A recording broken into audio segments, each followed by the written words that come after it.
Letter दिया writing है।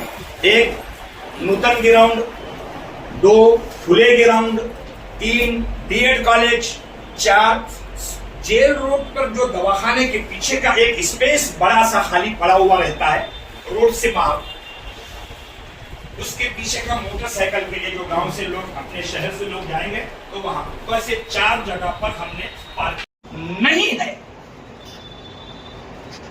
हमारा ये एजुटेशन, ये आंदोलन, जलसा हो या कोई कार्यक्रम हिंदुओं के खिलाफ नहीं है साहब। ये दिशा भूल खत्म हो जाना चाहिए। हाँ, हमारा ये एजुटेशन कानून जिन लोगों ने बनाया है तो वो कानून गलत बन गया है, उसके विरोध में हम ये हमारा संवैधानिक काम कर रहे हैं। जो हमको संविधान ने हक दिया है कि जो अन्याय हुआ है हुकूमत की तरफ से उसका विरोध करना, और हम उसी हक को अपनाते हुए संवैधानिक मार्ग से अपना विरोध प्रदर्शन कर रहे हैं। और वो सारा विरोध जो चलेगा जलसे का, कार्यक्रम का या अगला, वो सारे कार्यक्रम संविधान मार्ग से ही हम कंप्लीट करेंगे। हम प्रेस कॉन्फ्रेंस के माध्यम से आपसे विनती करते हैं कि जो जो हमारे उद्देश्य हमारे जलसे के लिए और अगले कार्यक्रम के लिए all India Muslim personal law board की तरफ से आपके पास रखे गए हैं या कभी आपके पढ़ने और सुनने में आ रहे हैं, तो आप प्रेस के माध्यम से हमारा साथ दीजिए, वह लिखिए और समाज तक पहुंचाइए।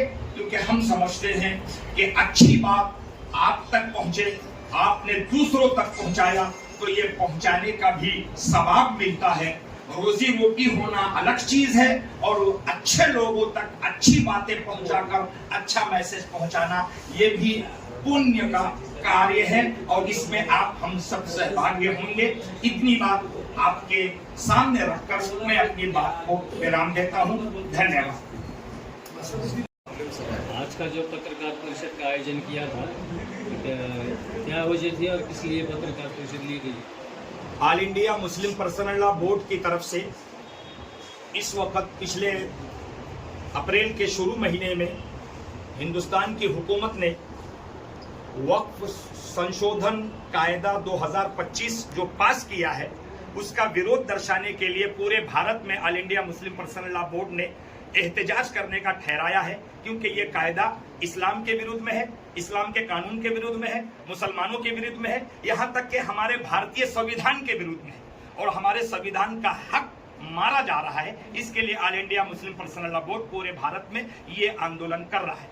उसी रास्ते से एक जलसे आम लोगों में अवेयरनेस पैदा करने के लिए परभनी में दिया गया है, जो 27 अप्रैल 2025 को ईदगाह ग्राउंड जिंतूर रोड परभनी में मनाया जा रहा है। ये जलसा हमारे परभनी के पूरे जमात के जिम्मेदारों को तरफ से मिलकर मुनाकिद किया जा रहा है। मैं जनता से गुजारिश करता हूं कि लोगों के वहम फैलाने में न जाएं। हमारे परभनी का प्रोग्राम 100% होने वाला है। आप आए, वहां पर सारे लोगों के लिए आने बैठने और बड़े हिंदुस्तान भर के सारे all India Muslim personal law board के जिम्मेदारों के आने और उनकी तकरीर सुनकर मार्गदर्शन लेने की हम आपसे गुजारिश करते हैं। 27 अप्रैल 2025 ईदगाह ग्राउंड जिंतूर रोड परभनी। इसमें लेडीज के लिए भी अलग से इंतजाम किया गया है।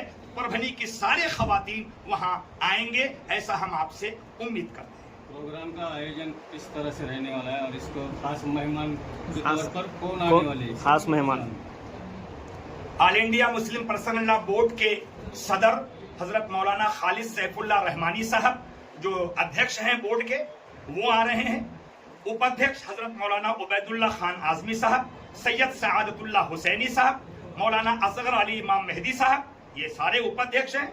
हजरत मौलाना फजलुर रहीम मुजद्दिदी साहब जनरल सेक्रेटरी, हजरत मौलाना उमरैन महफूज रहमानी, डॉक्टर यासीन अली उस्मानी और बैरिस्टर असदुद्दीन ओवैसी साहब खुद हमारे परभनी में 27 को आएंगे और उनका भी भाषण होने वाला। और वैसे महाराष्ट्र भर के बहुत सारे जिम्मेदार सब के सब परभनी में रहेंगे।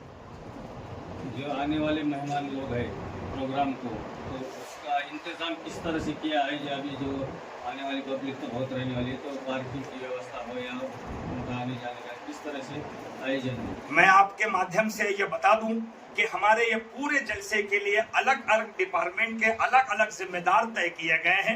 मेहमानों को एयरपोर्ट से लाना और उनको पहुंचाना, उनका खिलाना पिलाना, उनका रखना, या जनता जो सुनने आने वाली है उनकी पार्किंग, उनका नियोजन, ये सारा ग्रुप अलग अलग तरीके से है। और परभनी के सारे नौजवान अपने इस परभनी में नेशनल लेवल के जो हमारे विद्वान आने वाले हैं उनकी खिदमत करने और लोगों की खिदमत करने के लिए सक्षम है। पूरी तरह से सारे डिपार्टमेंट का तकसीम हो चुका है और सब अपना अपना कार्य कर रहे हैं। Okay, thank you. आमचे खासदार साहेब येणार आहे, आमदार साहेब येणार आहे, विजय गव्हाणे साहेब तिथं बोलणार आहे, डॉक्टर सुनील जाधव आमचे सद्भावना मंचचे अध्यक्ष आहे परभणीमध्ये, ते पण सुद्धा येणार आहे. आणि विशेष रूप से आमचे जे दलित भाऊ आहेत त्यांचे प्रमुख जे लोक आहे, मराठामध्ये जे प्रमुख लोक आहे, आणि आपले जे या प्रेसमध्ये जे काम करणारे लोक आहे, तुम्ही सुद्धा पण त्याचं प्रमुख पाहुणे म्हणून येणार आहे साहेब. आम्ही आता तुम्हाला ते निमंत्रण देऊन आम्ही आभारी आहोत. आपण पण यावा, तिथं सगळे लोक येणार आहे. या कायद्याची अंमलबजावणी करायला सुप्रीम कोर्टाने स्थगिती दिलेली आहे. हो. तरी पण तुम्ही कार्यक्रम घेताय, काय उद्देश आहे? सर थोडासा फरक आहे.